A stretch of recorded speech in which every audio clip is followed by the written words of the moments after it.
मिलवाते हैं ऐसी शख्सियत से जो परिचय की मोहताज नहीं है। जी हाँ, बात कर रहे हैं अंतर्राष्ट्रीय स्तर पर अपनी छाप छोड़ चुकी सरिता द्विवेदी की। सरिता द्विवेदी मां सरस्वती की वो विश्वासी पुत्री हैं जिन्हें कुछ ही भी देकर नहीं भेजा गया था, क्योंकि मां सरस्वती को पूर्ण विश्वास था यह सब कुछ बना लेगी। हुआ भी वही। बिना हाथ पैर के पेंटिंग में अंतर्राष्ट्रीय स्तर पर अपनी अलग छाप छोड़ चुकी सरिता द्विवेदी अपने अभी तक के जीवन में कभी आरक्षण कोटे का प्रयोग नहीं किया। सरिता द्विवेदी बताती हैं, इलाहाबाद विश्वविद्यालय के प्रवेश परीक्षा में हमें दूसरा रैंक मिला। हमने वहां भी कोटे के लाभ नहीं लिया और वहां से निकलने के बाद हमने एलिम्को में receptionist and house keeping incharge के रूप में नौकरी ज्वाइन किया। वहां भी हमने कोटे का लाभ नहीं लिया, क्योंकि मैं अपने डिसेबिलिटी को लाठी नहीं बनाना चाहती थी। सरिता द्विवेदी राष्ट्रपति भवन में तत्कालीन राष्ट्रपति अब्दुल कलाम से भी सम्मानित हो चुकी हैं। देखें पूरी रिपोर्ट। नमस्कार, मैं हूं आशुतोष ओझा और आप देख रहे हैं रिस्की रिपोर्टर। और आज हमारे चैनल के मेहमान हैं सरिता द्विवेदी, जिन्होंने इस देश नहीं देश के बाहर भी ऐसे तमाम अवार्ड अपने नाम किया है। अब आगे का जो भी जानकारी होता है मैं आपसे ही जानना चाहता हूं। मैं चाहता हूं पहले आप हमारे दर्शकों को अपना परिचय दे दीजिए। मेरा नाम सरिता द्विवेदी है, मैं कानपुर से हूँ। एलिम्को में मैं जॉब करती हूँ एंड परिचय के तौर पे और मैं क्या बताऊँ आपको, पूछिए। अब परिचय ये रहा है कि पहली चीज़ आज अगर हम लोग इतनी दूर से चलकर आपके पास में आए और आप अयोध्या दर्शन करने आई हुई थी, दर्शन हो गया है अच्छे से? कहाँ गया था? हम लोग गए थे हनुमान जी का एक मंदिर था, हनुमानगढ़ी। बट साथ में हमारे दोस्त के दोस्त थे, उनका बड़ा सहयोग रहा तो हमको शॉर्टकट से ले गए थे पीछे से, मुझे ज़्यादा सीढ़ी नहीं चढ़नी पड़ी।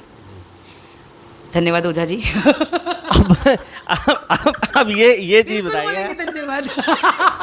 अभी ये बताइएगा, इतनी सारी समस्याओं के बाद, यानी हम लोगों का क्या है कि प्रकृति ने सब कुछ हमको लाद के भेज दिया हो, उसके बाद भी हम उस ऊंचाइयों पर नहीं जा पाते हैं। आपसे बहुत कुछ छीन लिया था, उसके बाद आपने इतनी मंजिल पाने का आपके अंदर ये कहाँ से पैदा हुआ, ये एनर्जी कहाँ से आई, ये ताकत कहाँ से आई?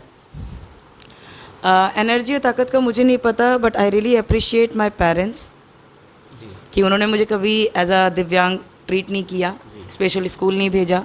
मैं केवी से पढ़ी हूँ, देन आई अप्रिशिएट इलाहाबाद केंद्रीय विद्यालय ओल्ड कैंट, उसके बाद इलाहाबाद यूनिवर्सिटी मेन कैंपस से मैंने पढ़ाई भी की है। आप इलाहाबाद यूनिवर्सिटी से भी पढ़ी हैं? आप इलाहाबाद यूनिवर्सिटी से पढ़ी हैं? ये तो बड़ा सौभाग्य है कि जो आपका साक्षात्कार लेने आया वो भी उसी विश्वविद्यालय का है। तो ये तो सबसे बड़ी खुशी की बात है कि हमारे इलाहाबाद को हम लोग यहाँ पर बैठकर एक गंगा जमुनी तहजीब को उठा के हम अयोध्या में ले आए हैं। ये इसके लिए मैं आपका स्वागत करता हूँ।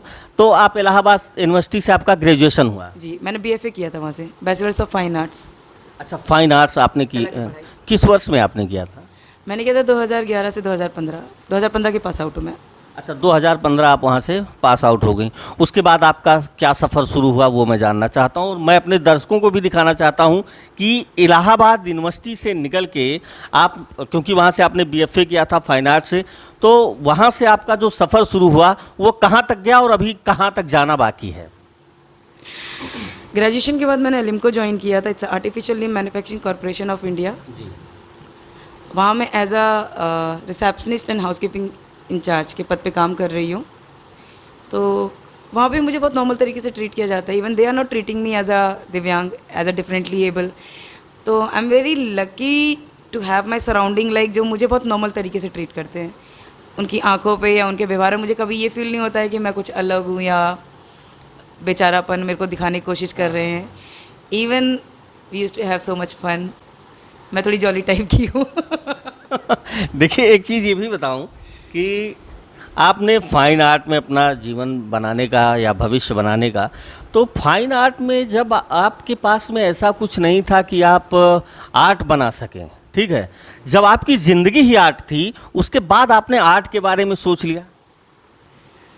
आर्ट के बारे में सोच लिया इन द सेंस कि आप आर्ट बनाएंगी? आप ये जानिए, आर्ट बनाने के लिए कम से कम, जहाँ तक ये होता है ना कि हाथ और पैर का होना, हाथ ना हो तो पैर का होना तो ज़रूरी था, और आपके साथ में ऐसा कुछ भी नहीं था, फिर आपने आर्ट के बारे में कैसे सोच लिया? देखिए, रंगों के प्रति रुझान मेरा बचपन से था। जैसा कि मेरी माता बताती हैं कि एक्सीडेंट के बाद मैंने जब पढ़ना शुरू किया वो भी कलर से स्टार्ट किया था। मुझे रंग पसंद थे बचपन से। तो जब मैं हॉस्पिटल में थी तो मम्मी सिखाती रहती थी, तो जो मेरी पहली टीचर है मेरी मम्मी है। पेंटिंग वेंटिंग का भी जो मुझे रुझान था, जो छोटी छोटी चीज़ें मैं बनाती रहती थी वो भी मम्मी करवाती थी। जी। तो था इंटरेस्ट। ऊपर से केबी की जो स्टडी होती है हमारी, जी। उसमें कैसा होता है कि एक्स्ट्रा करिकुलर एक्टिविटीज़ में सिखाते रहते हैं बच्चों को, वो भी करते रहते थे। देन केबी का एक और रूल है कि हमारे यहाँ सोशल साइंस एग्जीबिशंस होती हैं। हाँ। मैं उसकी हेड थी। मैं 10th में थी बट मैं 12th तक के मॉडल्स बनवाती थी, दूसरे स्कूल में जाके रिप्रेजेंट करती थी मॉडल्स को। इन बिटवीन नेशनल मिल चुके थे। जब मैं 8th में थी मेरा पहला नेशनल था। आई थिंक मैं जब 10th में थी मेरा दूसरा था। हाँ शायद मुझे याद भी नहीं है। तीसरा मेरा 2010 में था एंड चौथा अभी 2019 में था। इंटरनेशनल मुझे 2009 में मिला था इजिप्ट से। अच्छा, इजिप्ट से आपको मिला। अच्छा, कुल कितना मिल गया अभी तक? देखिए, अगर मैं सर्टिफिकेशन और नेशनल्स की बात करूँगी मुझे खुद नहीं याद है। बट मैं मोटा मोटा अगर गिनूँ, जैसे कि अगर मुझे राष्ट्रपति भवन में मिला है या विज्ञान भवन में मिला है उपराष्ट्रपति से, जो मोटा मोटा मैं देखूँ तो I just consider is 4 national 1 international. बाकी अगर सर्टिफिकेट की बात करें तो I have I think more than 1 file, more than 80 pages. More than 80 pages. मतलब ये आपका ये चीज़ कहा जा सकता है कि ये संसाधनों के अभाव में बहुत कुछ पाने का जो ख्वाब होता है वो आपने पाला हुआ था। नहीं, देखिए, जो मेरा पॉइंट ऑफ व्यू था इट्स क्वाइट डिफरेंट। मेरा कैसा बिलीव था कि संतुष्टि जो इंसान को मिल जाती है वहाँ से तरक्की ख़त्म हो जाती है। मैं कभी संतुष्ट नहीं हो पाई अपने आप से। मैं आज भी संतुष्ट नहीं हूँ। मैं जो आज करूँगी मैं उसमें इम्प्रूवमेंट करके कल दूसरा करूँगी। मेरा कंपटीशन मुझसे है, मेरा कंपटीशन किसी और से नहीं है। मैं जो आज कर रही हूँ उसका 2% बेटर मैं कल करूँगी, 2% बेटर मैं दूसरे दिन करूँगी। तो मेरा कंपटीशन का मैंने तब तक दिए थे जब तक मेरी रैंक आने नहीं लगी। पहले मेरे को मिलता था अप्रिशिएशन एंड पता नहीं ऐसे करके। देन मैंने मेहनत शुरू की क्योंकि मैं इस कैटेगरी को लेके काम नहीं करना चाह रही थी। क्योंकि टू बी वेरी फ्रैंक, मैं अपनी डिसेबिलिटी को लाठी नहीं बनाना चाहती थी। ना मेरे माँ बाप ने मुझे सिखाया, ना मेरे गुरुजनों ने मुझे सिखाया, ना मेरे क्लास के बच्चों ने मुझे सिखाया, और ना मुझे यूनिवर्सिटी में ऐसा ट्रीटमेंट मिला। यहाँ तक कि इलाहाबाद यूनिवर्सिटी में भी एंट्रेंस एग्ज़ाम में मेरी 2nd रैंक थी आउट ऑफ 60 जनरल कैटेगरी में। मैंने कभी कोटा यूज़ नहीं किया है। मेरे जितने नेशनल रहे हैं, मैंने जितने कंपटीशन दिए हैं, स्कूल लेवल पे दिए हैं, यूनिवर्सिटी लेवल पे दिए हैं, इंक्लूडिंग मेरी जॉब भी कोटे के बेस पे नहीं है, ये भी जनरल में ही है। तो आई बिलीव मेरा एक जो सिंपल सा एक चीज़ रहता है जो मैं छोटे बच्चों को समझाती, जो ग्रोइंग एज में रहते हैं। लाइफ के 3 पड़ाव होते हैं, बचपन, जवानी, बुढ़ापा। तीनों में से आपको एक में मेहनत करनी होगी, ये निश्चित है। या तो आप रगड़ के बचपन में मेहनत कर लीजिए, जवानी और बुढ़ापा आपका तगड़ा जाएगा, मज़ेदार जाएगा, सुकून भरा होगा। अगर आप अपना बचपन सुकून से एंजॉय कर रहे हैं, जवानी में आपको रगड़ना पड़ेगा ताकि आपका बुढ़ापा संवर जाए। और अगर आप अपना बचपन और जवानी मौज में उड़ा रहे हैं, बुढ़ापे में नरक भोगने से कोई नहीं रोक सकता है आपको। सरल शब्दों में है ये। सरल शब्दों में है ये। लेकिन आप इलाहाबाद यूनिवर्सिटी में रही, तो मैं ये चीज़ चाहूँगा कि इलाहाबाद तक की आवाज़ फिर जाए। मूल रूप से कहाँ से हैं आप? मूल रूप से मैं फ़तेहपुर की रहने वाली हूँ, बट मैं कानपुर शिफ्ट हो गई हूँ जॉब की वजह से। तो मेरे पापा ने भी वहीं घर बनवा लिया है। यानी कि अब आप कानपुर में शिफ्ट हो गए हैं। मूल रूप से इलाहाबाद से ही सटा शहर फ़तेहपुर। नहीं, देखिए, मेरे पापा आर्मी में थे, तो एक जो लंबा समय मेरा इलाहाबाद में गया, मेरी पूरी स्कूलिंग इलाहाबाद से हुई है, ग्रेजुएशन इलाहाबाद से हुआ है, तो वो एक अटैचमेंट इलाहाबाद के प्रति है, वो रहेगा। लेकिन मैं ये चाहूँगा कि आप जिस तरह से अपने जीवन की लड़ाई लड़ी, उस चीज़ में मैं चाहूँगा कि आपका एक संदेश इलाहाबाद भी पहुँचे। क्योंकि आप इलाहाबाद से निकल के आई हैं, तो एक अच्छा संदेश मैं चाहता हूं कि इलाहाबाद तक जाए, क्योंकि इलाहाबाद आप जानती हैं कि एक संघर्षों का शहर है। लड़का गांव से जाता है, कपाट पे बोरा लाद के जाता है, और गांव के कितने माँ बाप का सपना भी उसी बोरा में लदा होता है। और एक झोरा होता है जो माँ जो है जब जाने लगता है इलाहाबाद, तो उस झोरे में बहुत सारा प्यार माँ का होता है और बहुत सारे आंसू भी होते हैं। यहाँ से जाने वाले बच्चे जो वहाँ पर अपनी जवानी गलाने जाते हैं और उनका सोच रहता है कि बहुत कुछ लेकर लौटेंगे, आप उनको क्या संदेश देना चाहती हैं? जैसे ज़िंदगी में कोई बहाना नहीं होना चाहिए, तो मैं चाहूँगा कि इलाहाबाद के लोगों को आपकी तरफ से कोई एक ऐसा संदेश जाए जो उनके जीवन में ऊर्जा का काम करे। देखिए, इलाहाबाद अपने में ही एक संघर्ष का शहर है, मेहनत का शहर है, एजुकेशन का शहर है, सभ्यता का शहर है, यूनिटी का शहर है। इलाहाबाद के लोगों को मैं सिर्फ इतना बोलना चाहूँगी, मान लीजिए कि आप एक बार गिरे, उस एक बार गिरने की वजह से डर मत रखिए, दोबारा उठिए, दोबारा चलिए, फिर चलिए, दौड़िए, रफ्तार बढ़ाइए। उस दौड़ को आपको इम्प्रूव कैसे करना है, उसके सोर्सेज पता करिए, तरीके पता करिए, चलते चलिए, रुकिए मत, कंटिन्यू करिए। मैंने भी वही चीज़ की थी। सरकारें कोई भी आए, उनका पहला फोकस होता हो सकता है वोट के नाते होता हो, क्या हो, तो किसान की बात करता है, भले किसान इस समय आत्महत्या को मजबूर होता हो, और महिला सशक्तिकरण की बात करता है। तो हम ये चाहेंगे कि महिला सशक्तिकरण का प्रभाव आप भी देखती होंगी, आप वहाँ से हैं, उसी वर्ग से हैं, तो आपका ज़्यादा ध्यान जाता होगा उस पर।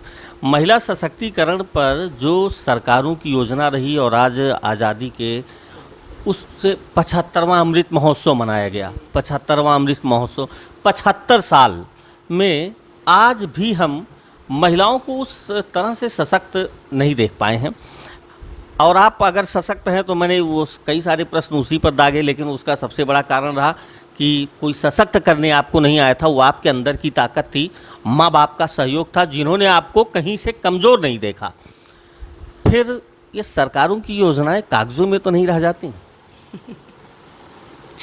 देखिए, इस विषय में मैं ज़्यादा बोलना नहीं चाहूँगी, बट मैं हमारे देश की जो स्त्रियां हैं, जो बेटियां हैं, जो नई युवतियां हैं, उनसे 2-3 चीज़ें बोलना चाहूँगी कि सशक्तिकरण एक अपने में बहुत भारी शब्द है। भारी शब्द है, बिल्कुल ठीक है।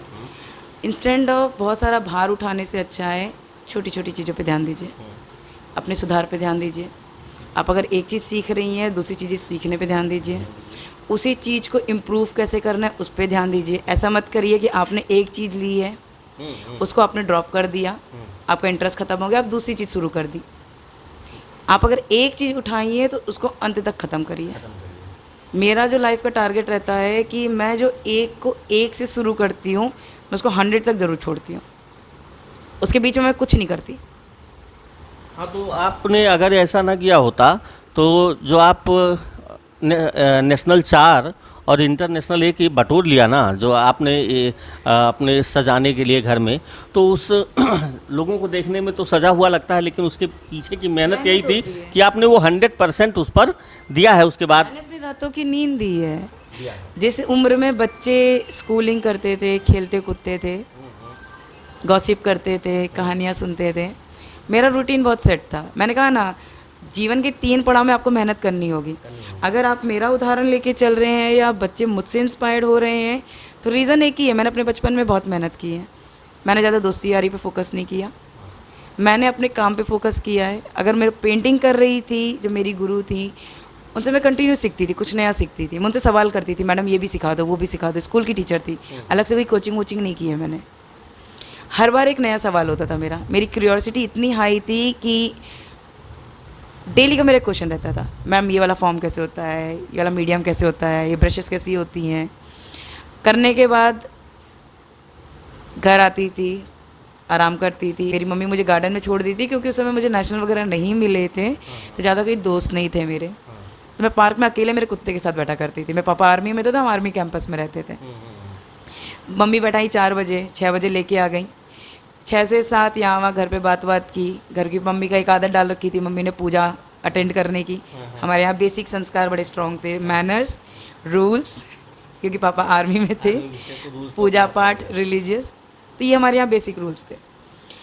8 बजे तक खाने की आदत थी मेरी, 9 बजे तक मैं फ्री, 9 से 4 डेली का मेरा होता था कि मैं पेंटिंग करती थी सिर्फ रात में। जब मेरे यहाँ सब सो जाते थे मैं पेंटिंग करती थी। स्कूल में जाती थी, 4 से 6 सोती थी, 6 में मेरी मम्मी उठा देती थी, 7 बजे मैं स्कूल पहुँच जाती थी। क्लासेस अटेंड की, असेंबली नहीं जाती थी क्योंकि खड़े होना पड़ता था, मैं खड़ी ज़्यादा देर तक नहीं रह सकती, तो असेंबली में अटेंड नहीं करती थी, बट हाँ प्रेयर्स में क्लासरूम से करती थी। मेरे स्कूल में 8 घंटों में जो पूरा पीरियड रहता है उसमें जो 40 मिनट फ्री मिलते थे, गेम्स के हुए, SPW के, जो बच्चे खेलने में गॉसिप में बर्बाद करते थे मैं उसमें सो जाती थी। मैं अपना समय यूटिलाइज बहुत करती थी, मेरा एक एक समय कीमती था उस समय। मेरी उतनी सी उम्र में मेरे लिए वो चीज़ें कीमती थी। तो ये आपको मतलब अपने आप से मिल गया था कि आज समय को ही यूटिलाइज किया जाएगा तो भी ऐसा हो सकता है, या कहीं से आपने सीखा था इस चीज़ को? देखिए, सीखा कुछ नहीं था, मेरे माँ बाप का एक विश्वास था। मेरे मम्मी पापा ने मुझे कभी प्रेशराइज नहीं किया। आज के पेरेंट्स क्या करते हैं, मैं उनको यही सलाह देती हूँ कि आप जो बच्चों पे प्रेशर डाल रहे हैं, तुम्हें डॉक्टर बनना है, तुम्हें इंजीनियर बनना है, तुम्हें ये बनना है, तुम्हें वो बनना है, बच्चे से पूछो उसको क्या बनना है। आप आराम से बात करो। जो गैप आ गया है पेरेंट और बच्चे के बीच में, गैप भरिए। मेरे पेरेंट्स और मेरे बीच में गैप नहीं है, हम आज भी ज़बरदस्त बातें करते हैं। We talk like best friends. वो अपनी सारी बातें मुझे बताते हैं, मैं अपनी सारी बातें उनको बताती हूँ। उनका एक विश्वास है मेरे ऊपर। अगर मैं सरकारी निवास में अकेले भी रह रही हूँ तो मैं कुछ भी गलत करने से पहले 100 बार सोचती हूँ, मैं नहीं करती हूँ, क्योंकि मेरे पापा का विश्वास है मेरे ऊपर। तो जो आज की नारी सशक्त हो रही हैं, कंपेयर कर रही हैं खुद को, मत करो किसी से compare. Your individual personality, unique हो आप, बेहतरीन हो, उसको और बेहतरीन बनाइए। पेरेंट्स के भरोसे पे रहिए। अच्छा, नहीं ऐसा सशक्त तो मुझे भारत जैसे देश में ठीक है सरकारें काम करती हैं, लेकिन यहाँ जो सशक्तता का चरम बना के रखे हैं वो नहीं जानती हैं कि क्या हुआ कि अगर मैं देख के उसका कपड़ा इस तरह है मैं पहन लेती हूँ तो मैं सशक्त हो जाती हूँ। तो यहाँ कपड़ा हो गया, पहनावे पे, अगर मैं इससे अपने पति के सीने पे चढ़ के अगर उसको दबा दे जाती हूँ तो सशक्त हो जाती हूँ। यानी असली परिभाषा अभी भी लोगों को महिला सशक्तिकरण का मिल नहीं रहा कि सशक्तिकरण है क्या। देखिए, भारत संस्कृति यूनिक संस्कृति है। मैं टिपिकल भारतीय हूँ। आई रियली अप्रिशिएट हमारा कल्चर, मैं फॉलो करती। इवन मेरी जो नोज पिन है वो भी हमारी 3 जनरेशन पहले की है। हम हाँ बिल्कुल बिल्कुल सही। मैं प्रमोट करती हूँ हमारा जो इंडियन कल्चर है। इवन मैंने BFA में भी इंडियन आर्ट लिया था। इंडियन आर्ट जी, तो बेसिकली मैं मधुबनी, वर्ली, मिनिएचर ये सब करती हूँ, क्योंकि मैं बाहर के लोग आके हमारी चीज़ों को पढ़ के बाहर जाके दिखाएं क्या ज़रूरी है। हमारे पास जो है हम उसको प्रमोट करें ना। वेस्टर्न कल्चर, मॉडर्न लोग मुझे समझ में नहीं आते, जंक फूड मुझे समझ में नहीं आता। मैं ठेठ देसी हूँ। अब यही चीज़ मैं इसीलिए जानना चाह रहा था कि आज ये देखिएगा कि जो विदेश का है वो हमारी संस्कृति को जीना चाहता है। आ रहे हैं, आप चाहे यहाँ से मथुरा चले जाइए, वृंदावन जाइए, या इसी अयोध्या में जहाँ हम बैठे हुए हैं यहीं पर देख लीजिए कि कितने विदेशी आते हैं जो हमारे पहनावा को एक्सेप्ट करना चाहते हैं, धारण करना चाहते हैं। और हम आज कहाँ जा रहे हैं, इसलिए मैंने ये प्रश्न आपके सामने रखा। और अंतिम में ये मैं चाहूँगा कि आप हमारे दर्शकों को भी एक संदेश दें कि तमाम दर्शक जो हमसे जुड़े हैं उनको भी एक संदेश आपके द्वारा हम चाहते हैं दिया जाए, तो वो आप संदेश क्या देना चाहती हैं हमारे? पहली चीज़ जो मैंने 3 पड़ाव की बात की थी, मेहनत करिए, हो सके तो बचपन में ही कर लीजिए, ज़्यादा बेटर होगा, सबसे अच्छा रहेगा, सबसे बेटर है, बेस्ट है। सेकेंड थिंग, अपने आप को कंपेयर मत करिए किसी से। कौन क्या कर रहा है, कैसे कर रहा है, आपसे क्या मतलब है। आप अपनी बेहतरी पे ध्यान दीजिए, अपनी स्टडी पे ध्यान दीजिए, अपने डेवलपमेंट में ध्यान दीजिए। बाकी टू बी वेरी फ्रैंक, मुझे कपड़ों का शौक़ नहीं है, मुझे खाने का शौक़ नहीं है, मुझे घूमने का बड़ा शौक़ है। मतलब घूमने का कहाँ अभी तक आपने घूम लिया होगा लगभग? आई थिंक बीच के मेरे 4 स्टेट बचे हैं, नॉर्थ ईस्ट बचा है, सिक्किम बचा है, और ऊपर के 3 हरियाणा, हिमाचल प्रदेश, उत्तराखंड। बाकी मेरा सारा घुमा हुआ है। बाकी आपने सब घूम लिया है। ये भी संदेश दीजिए दर्शकों को कि घूमें, लेकिन कम से कम जो अपना लक्ष्य है पहले उसको पा लें, उसके बाद घूमें, क्योंकि आपने तो पा लिया है। ये संदेश जो भी करें दिल खोल के करें, हाँ। खुश रहिए, खुश रखिए, जितना हो सकता है मस्त रहिए। अभी तक आप हमारे साथ मैम रही सरिता द्विवेदी जी, और उन्होंने इस जगह पर मतलब एक शब्द जो हम लोग प्रयोग करते हैं अभागा, तो प्रकृति ये ऐसा शब्द होता है, तो ईश्वर का सबसे विश्वास पात्र व्यक्ति होता है। वो ईश्वर भी कहता है ना कि इसको कुछ देकर ना भेजो, ये सब कुछ बना लेगा। आप ऐसी ही हैं आकांक्षा सरिता द्विवेदी जी, कि हमारे साथ क्या कमी है ये लोगों के लिए भले कमी लगती हो, लेकिन हमारे लिए मजबूती है, क्योंकि ये सबके पास सब कुछ था, वो नहीं कर पाया, वो आपने करके दिखाया है। और इस संदेश के साथ में मैं आप सभी से भी ये निवेदन करना चाहता हूँ कि अधिक से अधिक से हमारे इस प्रोग्राम को शेयर करें, अधिक से अधिक लोगों तक इसको पहुँचाएं, और जहाँ तक हो सके ये हमारे बहन बेटी और हमारे समाज में रह रहे ऐसे तमाम लोग जिसको कहीं ना कहीं ये भी आया, हमने देखा मैम कि वो हीन भावना के शिकार हो जाते हैं, तो उन्हें हीन भावना के शिकार होने की आवश्यकता नहीं है, उन्हें अपने ऊपर विश्वास रखने की आवश्यकता है।